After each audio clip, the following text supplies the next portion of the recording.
Hello everyone, स्वागत करता हूं आपका फिर से अपनी एक नई वीडियो में। इस वीडियो में मैं आपको बताऊंगा कुछ सीडीपी के मोस्ट इम्पोर्टेंट हिंदी की पेडागोजी के मोस्ट इम्पोर्टेंट क्वेश्चन। सबसे पहले पॉइंटों को देख लेते हैं। आपका जो ऑफलाइन सीटेट का एग्ज़ाम है 20 अगस्त में आपका एग्ज़ाम है। आपको इसके लिए प्रिपेयर रहना है। पूरी इंडिया में एक ही दिन एग्ज़ाम है, ये आपको पता ही है। हिंदी की पेडागोजी है, पेपर 1 और पेपर 2 दोनों के लिए मोस्ट इम्पोर्टेंट क्वेश्चन है विद कॉन्सेप्ट। मैंने इसमें बताया है, कॉन्सेप्ट के साथ मैं इसमें बताऊंगा, तो आपको इसमें बने रहने की ज़रूरत है क्योंकि ये PYQs हैं 2023 वाले हैं, तो चीज़ें जो हैं रिपीट होने की पूरी संभावनाएं रहती हैं। सीटेट का नेचर ही ऐसा है। तो 2023 का जब क्वेश्चन है तो ये रिपीट होने की पूरी संभावनाएं होती हैं इसकी। इसी के साथ वीडियो को करते हैं शुरू। देखते हैं क्वेश्चनों के साथ। पहला क्वेश्चन है आपका, निम्नलिखित में से किसके अधिक अधिक यानी कि ज़्यादा से ज़्यादा अवसर मिलने से विद्यार्थियों के भाषा और साक्षरता को बल मिलेगा? बच्चे पर बोझ डालें और बगैर सीमित संसाधनों के, तो इससे तो नहीं मिलेगा। पहला ऑप्शन आपका गलत। जिन विद्यार्थियों का विकास पहले से अच्छा है, आपको याद रखना है कि हमें बच्चे को अपने साथ लेकर चलना है। बच्चे को कुछ नहीं आता है तो हमें उसको सिखाना है पहले से, चाहे वो कुछ भी हो। हमें सबको एक ही मेजरमेंट यानी एक ही मापदंड के साथ उसको पढ़ाना है या आगे बढ़ाना है। ये हमारा कर्तव्य होना चाहिए एज अ टीचर। इसी के साथ जिन विद्यार्थियों का विकास पहले से अच्छा है उनके लिए गतिविधि अनुकूल कराना, ये भी नहीं होगा।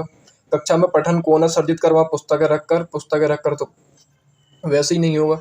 तो यहाँ पर जो हमारा आंसर होगा वो होगा सहज लेखन।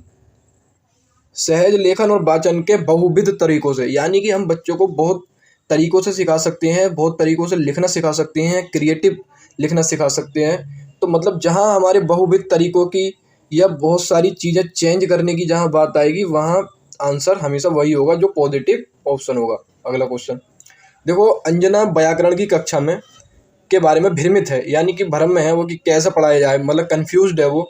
आप उसे व्याकरण शिक्षण का कौन सा सर्वोत्तम तरीका सुझाना चाहेंगे? अगर आप एक टीचर हैं तो आप व्याकरण के नियम कैसे बनते हैं सिर्फ ये बता देंगे क्या? तो हम इसको ये नहीं बताएंगे कि व्याकरण के नियम कैसे बनते हैं। स्वाभाविक यानी खुद से विमर्श के दौरान व्याकरण के नियमों को प्रस्तुत कर दोगे तो भी समझ नहीं आएगा बच्चों को।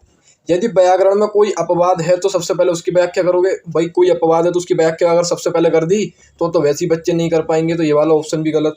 व्याकरण की पहले भूमिका का महत्व का वर्णन करेंगे, उसके बारे में उसके रूल्स बताएंगे, रूल्स बताने के बाद उसकी जो भी टर्म्स होंगी उनको बताएंगे, या मतलब पहले उसकी वर्णन करेंगे कि क्या व्याकरण होती है, इसके क्या नियम है, इसका क्या एडवांटेज है, इसके क्या डिसएडवांटेज है, तब जाके हम उसको पढ़ाएंगे। अगला क्वेश्चन, भाषा अधिगम के लिए सामग्री निर्माण का एक सिद्धांत कौन सा है? प्रत्येक आयु वर्ग के जटिल सामग्री यानी कि कॉम्प्लेक्स, जटिल का मतलब होता है कॉम्प्लेक्स बोले तो भारी, तो भारी जब सामग्री दे दोगे तो वो तो सिस्टम ही खराब उसका। वहाँ सामग्री को धीरे धीरे स्तरवार बनाना, ये आपका सही है। धीरे धीरे मतलब बच्चों को पढ़ाओ, धीरे धीरे सिखाओ। पहले चीज़ें हल्की सिखाओ, पहले हल्की सिखाओ, फिर भारी, फिर भारी, फिर भारी, ऐसे करके सिखाओ। बाकी ये ऑप्शन आपके गलत। अगला, अध्यापक विद्यार्थियों की गलतियों का विश्लेषण करते हैं। ठीक है भाई, विश्लेषण करते हैं। गलतियों के प्रतिरूपों की पहचान करके विद्यार्थियों को पुनः पढ़ाते हैं, उनका स्पष्टीकरण देते हैं। ये किसके अंतर्गत आएगा? तो ये हमेशा आप याद रखेंगे, सूक्ष्म शिक्षण के अंतर्गत तो कभी नहीं आएगा। सूक्ष्म शिक्षण जो होता है वो छोटी से छोटी चीज़ें बताते हैं बच्चों को, बट कमियां नहीं निकालते हैं। उपचारात्मक शिक्षण हमारा यहाँ करेक्ट ऑप्शन हो जाता है। उपचार यानी कि किसी चीज़ का हम उपचार या इलाज करते हैं, यानी कि जो बच्चों की कठिनाइयाँ हैं या गलतियाँ हैं उनका उपचार करके उनको शिक्षण प्रदान करना, ये टीचर का कर्तव्य होता है उपचारात्मक शिक्षण में। तो ये वाला ऑप्शन आपका करेक्ट। अगला, शिक्षार्थियों के लिए मुक्त लेखन का क्या लाभ है? तो मुख्य बल सटीकता पर होना चाहिए और प्रवाह मुक्त होना चाहिए। नहीं, मुक्त लेखन का मतलब होता है कि आप एक लहजे में लिखो, चीज़ें लिखते चले जाओ, लेकिन सटीकता तो हो उनमें पर प्रवाह मुक्त नहीं हो। एक प्रवाह में हो चीज़ें, प्रवाह मुक्त नहीं हो कि कुछ भी लिखे चले जा रहे हैं, वो नहीं होना चाहिए। तो ये वाला ऑप्शन गलत। शिक्षार्थी अपनी प्रथम भाषा और द्वितीय भाषा के शब्दों को लेने के लिए स्वच्छंद हो, ये भी कोई ज़्यादा मतलब नहीं है। मोस्ट लिखने या लिखने की स्वच्छंदता हो, नहीं। शिक्षार्थी रचनात्मक, रचनात्मक आपको जहाँ भी क्रिएटिव दिखाई देगा ना इंग्लिश में या हिंदी में, रचनात्मक बहुत से ऑप्शन वही सही होंगे। स्वच्छंद का मतलब होता है मनमौजी, मनमौजी कह सकते हैं हम इसको, या मतलब कुछ भी ऐसा जो लिख पाए बच्चा, स्वच्छंद हो यानी फ्री हो। वो किसके लिए? रचनात्मक के लिए। अब रचनात्मक में बहुत सारी चीज़ें आ सकती हैं कि वो डायग्राम भी बना सकता है, लिख भी सकता है, बहुत सारे काम कर सकता है। तो ऑप्शन नंबर सी आपका करेक्ट। अगला क्वेश्चन, व्याकरण के कार्य कैसे होने चाहिए? संदर्भ के अनुसार होने चाहिए ना।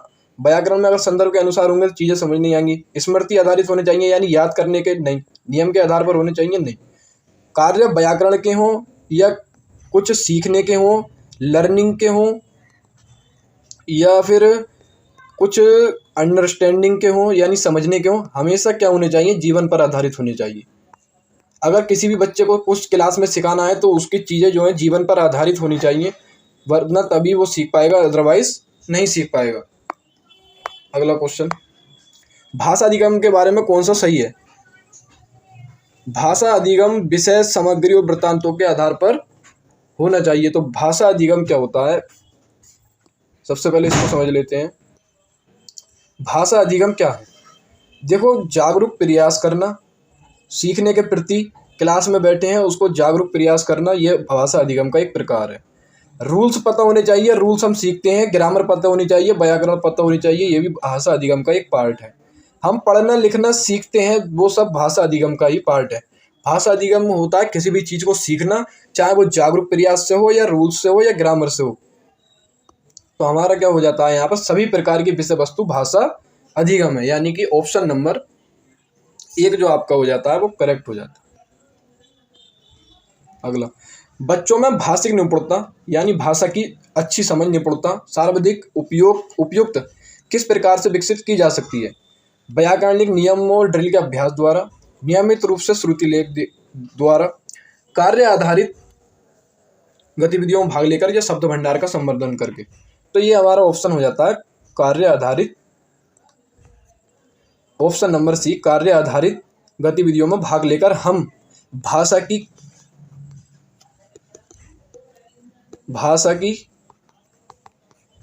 पकड़ को मजबूत कर सकते हैं। मजबूत करने के साथ उसकी लर्निंग यानी अंडरस्टैंडिंग कर सकते हैं, उसको हम सीख सकते हैं। तो कार्य आधारित आपका आंसर हो जाता। कक्षा 5 की अध्यापिका ने अपनी कक्षा के लिए कुछ कहानियों का चयन किया। कहानियों के चयन हेतु किस मानदंड का प्रयोग नहीं करना चाहिए? ये आपके सामने ऑप्शन है। यह विद्यार्थियों की रुचि पर आधारित नहीं होना चाहिए, होना चाहिए। यह विद्यार्थियों के भाषा स्तर और विकास पर आधारित होना चाहिए। तो ये तो पॉजिटिव है।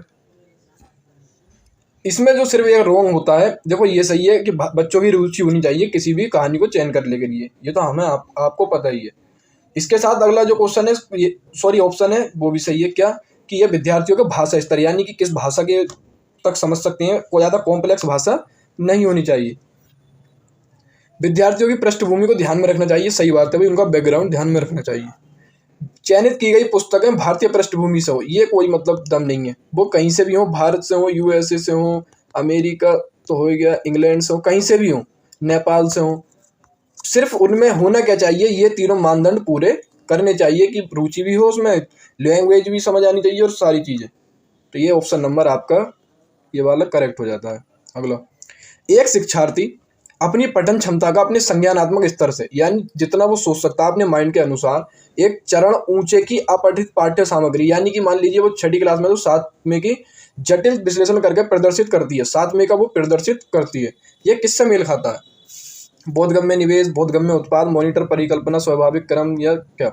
तो ये हमारा हो जाता है ऑप्शन नंबर पहला करेक्ट हो जाता है। बोधगम्य निवेश क्या होता है? समझ को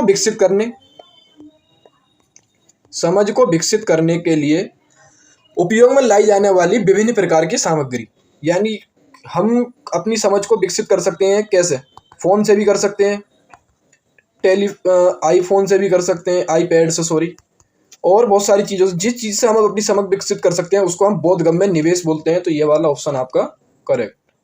अगला, भाषा के आकलन में निदानात्मक परीक्षणों का प्रयोग किसके लिए किया जाता है? देखो, निदानात्मक परीक्षण क्या होता है मैं थोड़ा सा आपको बता देता हूँ। निदानात्मक परीक्षण जो होता है, निदानात्मक परीक्षण होता है जो अनुत्तीर्ण बालकों की कठिनाइयाँ होती हैं, यानी जो कमज़ोर बच्चे होते हैं उनकी जो परेशानी होती है उनको जैसे कोई शिक्षक ठीक कर देता है, परेशानियों को कोई शिक्षक कर देता है, ठीक कर देता है उसको, या फिर उसका उपचार कर देता है, उसको समझा देता है कि यहाँ आपकी कमी थी। तो जहाँ उपचारात्मक की बात आएगी वहाँ हमेशा क्या होगा, निदानात्मक परीक्षण। तो निदानात्मक परीक्षण आप समझ गए होंगे क्या होता है। तो यही है आपका, देख लेंगे कौन सा ऑप्शन है। तो ऑप्शन नंबर 1 में उपचारात्मक शिक्षण की योजना बनाने के उद्देश्य में विद्यार्थियों की कमियों को पता लगाने को निदानात्मक परीक्षण बोलते हैं। वह लेखन जिसमें इस बात पर ध्यान दिया जाता है कि लेखन इस रूप में प्रस्तुत किया जाए कि दूसरे आसानी से पढ़ और समझ सकें। ठीक है, इसमें हस्तलेखन, वर्तनी, विराम चिन्ह और समय लेआउट शामिल है। ये हमेशा क्या होता है, ये होता है प्रतिलेखन। प्रतिलेखन क्या होता है, एक तरीके की हमारी नकल, प्रतिलिपि, प्रतिलेखन, ये हमारा हो जाता है। अगला क्वेश्चन, साझा पठन के लिए अध्यापक के रूप में आप क्या करेंगे। अगर आप कोई साझा पठन कराना चाहते हैं, आप एक टीचर हैं, तो आप क्या करेंगे इसमें, वही पूछ रहा है, वो आपको बताना है। ये बहुत इंपॉर्टेंट क्वेश्चन है, बहुत इजी क्वेश्चन है, क्योंकि ये PYQ में आए हुए हैं, तो आपको पता है कि पूरी इनकी संभावनाएं बनी हुई हैं कि ये आ सकते हैं। अब देख लेते हैं अगला क्वेश्चन। क्वेश्चन आपके सामने ही है। आपने जिस पाठ्य सामग्री को सस्वर यानी स्वर के साथ पढ़ा, कुछ विद्यार्थियों को उसका अनुसरण करने के लिए कहना। पढ़ने के लिए कहना, अनुसरण करने के लिए कहना, कुछ नहीं। आपको टीचर हैं, आपको सिर्फ चीज़ें क्या है, समझानी है, चीज़ें आपको समझानी है। स्वस्वर पठन करना और विद्यार्थियों से पीछे या सामूहिक रूप से दोहराने के लिए कहना, कुछ नहीं, वही मैंने बता दिया, चीज़ें समझानी है, पढ़ने के लिए नहीं कहना। पढ़ते समय अनुसरण करना यानी कि याद करना, कुछ नहीं। पठन प्रक्रिया का आदर्श रूप प्रस्तुत करना, जैसे हाव भाव कैसे पढ़ा जाता है, अपरिचित शब्दों को साथ लाना, यानी जो शब्द आपको पता नहीं है, परिचित नहीं है आप उनसे, उनको साथ किया जाए। अगला क्वेश्चन, एक अध्यापिका संज्ञा समझाने के लिए पहले उदाहरण देती है, फिर उसकी परिभाषा बताती है। यह विधि क्या कहलाती है। देखो, आगमनात्मक विधि क्या होती है, जिसमें पहले एग्जाम्पल, बाद में डेफिनेशन यानी परिभाषा, उसको हम आगमनात्मक शिक्षण कहते हैं। ये हमारा वही है। Thank you. अगर वीडियो आपको पसंद आई हो तो वीडियो को करो भाई देखो लाइक, और वीडियो को शेयर कर दो, चैनल को कर दो सब्सक्राइब। धन्यवाद।